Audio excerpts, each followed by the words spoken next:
Hello everyone welcome back to my channel live सबैजना सन्चै आएर हुनुहुन्छ र म पनि एकदम सन्चै आएर छु र आज चाहिँ हामी माधव थानसम्मको यात्रा हो है हामी चाहिँ एउटा सानो भाकल थियो त्यही भाकल हिँडेको घरबाट चाहिँ भर्खर बाटो लागेको छौँ अब हामी चाहिँ 15-20 मिनटतिर पुग्छौँ भन्दा नि आधी घन्टा लाग्छ होला हौ भर्खर बिहानीको पक अहिले चाहिँ धारो आएको छ नि त यस्तो राम्रो बनाएको छ नि त गोर्खा वेलफेयर ट्रस्टले चाहिँ स्कुलको लागि बनाएको अनि यो चाहिँ हामी पहिले 8सम्म पढेको स्कुल हो नि त यो चाहिँ श्री चिङखुवा आदरपुत मेघे हो योलाई चाहिँ मेघे स्कुल भन्छन् र यो चाहिँ पहिले हामी पढेको स्कुल हो नि त अनि अहिले चाहिँ म वानमा पढ्छु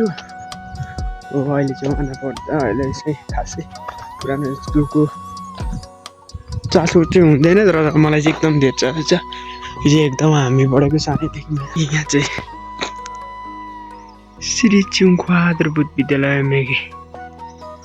5 कमन नगरपालिका वडा नम्बर 7 सङ्घसभा चाहिँ यो चाहिँ हामी पहिले पढेको स्कुल हो अब हामी चाहिँ के त पच्याङसम्म चाहिँ आइपुगेको छौँ जाउँ माथितिर ए यो चाहिँ पच्याङदेखि उता रोड अस्तिकै बजेटमा होला यता चाहिँ यो देखिएको चाहिँ खाँदबारी हो अनि यता चाहिँ पच्याङ यस्तो छ हामी चाहिँ यस्तो हुँदै जानुपर्छ यहाँ चाहिँ बाजे के गर्दै हुनुहुन्छ नि हाम्रो बाजे हेलो बाजे के गर्दै हुनुहुन्छ अन्त ए हामी चाहिँ सबै छन् ता आन्टी दाजु अब हामी चाहिँ लगभग ठ्याक्कै 1 घन्टै लाग्ने यस्तो सँगै बरपिपलमा त भारीहरू बिसाउँथ्यो होइन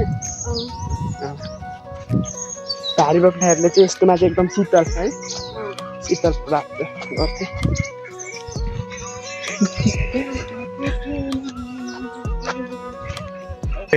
हिजो अस्ति बजेट थियो भन्दै थिएँ त्यही बजेटले खनेछ अहिले चाहिँ एकदम राम्रो भएछ अहिले चाहिँ हामीलाई हिँड्न एकदम सहज भइरहेछ नि त त्यही भएर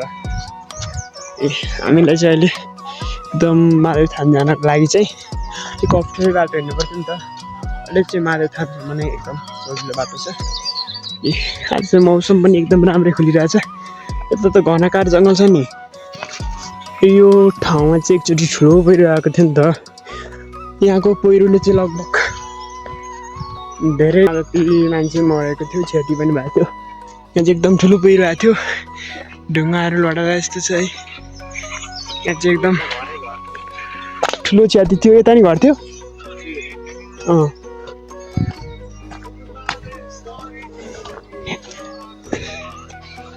यहाँ तलतिर चाहिँ एकदम बढी क्षति गरेको थियो यहाँ चाहिँ घर थियो सबै बगायो तल चाहिँ एउटा घर चाहिँ बाँकी थियो चाहिँ कसरी बच्यो यो चाहिँ कसरी पहिरो गएको तर त्यो घर चाहिँ एकदम किस्मतवाला रहेछ होइन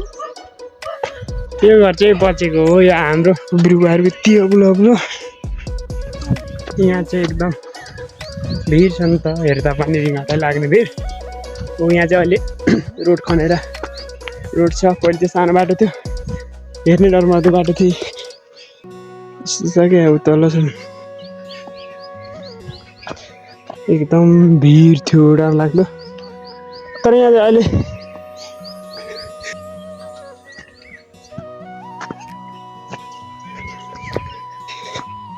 यता चाहिँ अलिकति अलिक जति पर्छ नि त अलिक चाहिँ हुसिउ पर्छ अलिक चिसो हुन्छ त्यही भएर हामी चाहिँ टक्कै अहिले चाहिँ अब माउथानको पुछारदेखि चाहिँ पूजा गर्दै जान्छौँ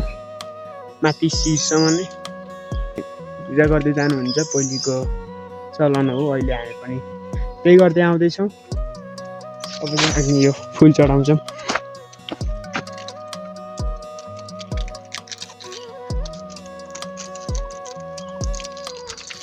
हालेको छ यहाँ चाहिँ माथिसम्म नै रेलिङ छ चट्टै अब चाहिँ यता हामी माथि र अब चाहिँ हामी यहाँ चाहिँ चट्ट पूजा गरेर माथितर्फ लाग्छौँ उयो घन्टी चाहिँ एकचोटि बजाउँ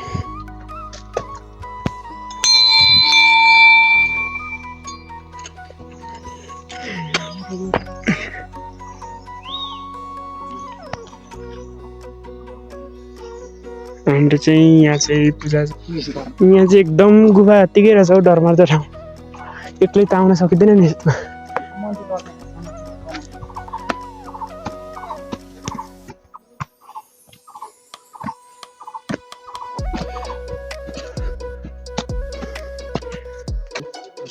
जस्तो लाग्छ अब हामी चाहिँ उपस्थित भइसकेको छौँ यहाँ चाहिँ यहाँ पूजा गरिदिनुहुन्छ दाजुले त्यहाँ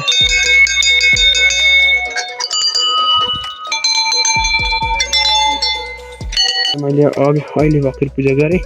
र यहाँ भगवान्लाई यहाँ पनि पूजा गरेँ मैले लाइटरभित्र पनि पूजा गरिसकेँ यहाँ पनि गरिसकेँ अब चाहिँ म भित्र छिर्न आँटेको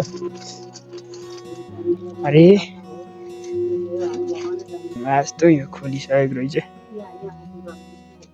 महादेव हुनुहुन्छ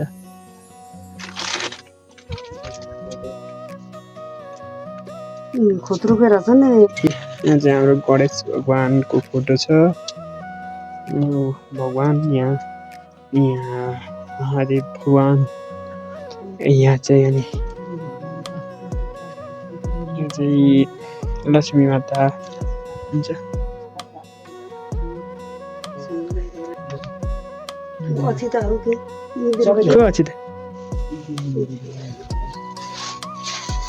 अब हामी चाहिँ यहाँ भगवान्लाई पूजा गरिसक्यौँ अब हामी भित्रतर्फ लागेको छौँ अब भित्र पूजा गर्छौँ यहाँ पनि देखाइदिए हुँदो रहेछ भगवान् म चाहिँ भित्र लाग्दैछु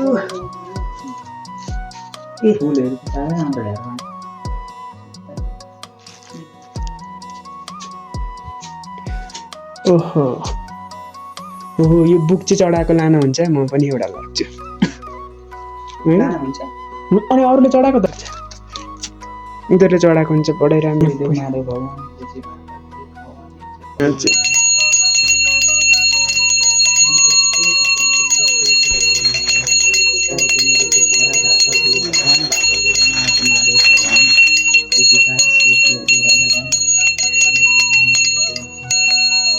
यता चाहिँ गुफा जस्तो छ होइन तलैसम्म यता चाहिँ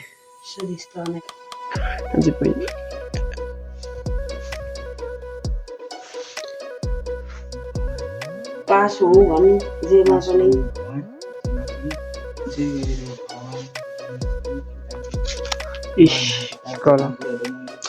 चढा के भन्नु चाहिँ हाम्रो चाहिँ पूजा सम्पन्न भइसकेको छ अब खाजा खाने बेला पूजा सुजा सक्यो अब भोक पनि लाग्यो अब खाजा खाने बेला भयो खाजा खान आएको यो कुर्ती बिस्कुट छ यहाँ पूजा सुजा सक्यो टिकसीको लागि हो अब यसो अन्तिमै हुन आँटिसक्यो अब घर घुर्ने बेला पनि भइसक्यो गाईहरू हामी चाहिँ घर घुरिसक्यौँ घरमा गएर खानासाना खाने बेला चाहिँ अब कहिले हुन्छ कुनै 1 घन्टा जति लाग्छ खानासाना खायो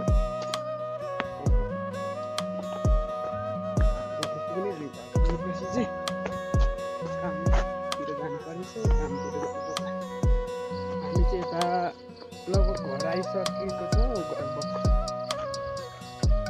सुन्न जति लाग्छ र आज चाहिँ मेरो भ्लग कम्ती लागिरहेको छ। आज चाहिँ म यति भन्दै बिदा लिन चाहन्छु। हस्त जय नेपाल।